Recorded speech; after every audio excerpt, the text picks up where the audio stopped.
Ayan mga ka-farmer ang ating mga ampalaya. Ang gagawin ninyo mga ka-farmer, hugasan ninyo. Kagabi, hinugasan ko na to tapos tinay ko ng hanggang umaga. Ngayon, ito na. Dry na siya. Tingnan, fresh pa rin. Ito yung mga dahon ng ampalaya. Ngayon, ang gawin ninyo mga ka-farmer, pag ganito na na-dry, kuha kayo ng mga plastic, yung sandwich bag, yung mga ganito. Tapos, ilagay ninyo dito sa plastic na ganito. Pag halimbawa, gusto mo isang lutuan lang ay ganito.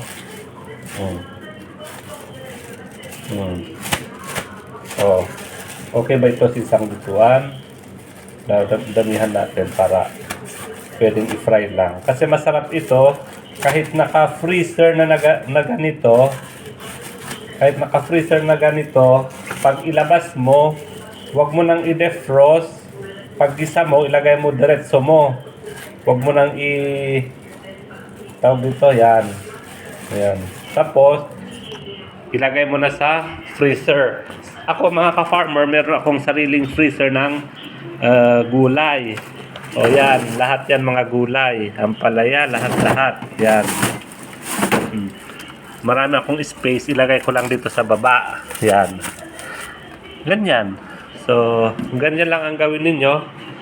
Para sa ampalaya or kahit anong gulay, pwede ninyong ilagay sa freezer.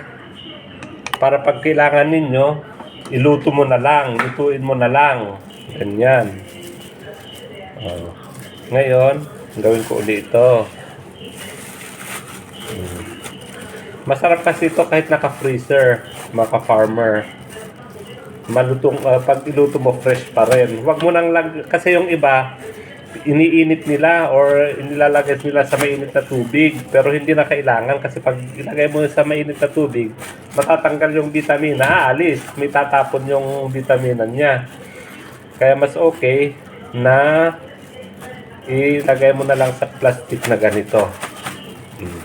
Kung meron kayong vacuum, i-vacuum ninyo para mag-seal na ganyan. Mas maganda pag naka-freezer na naka-vacuum.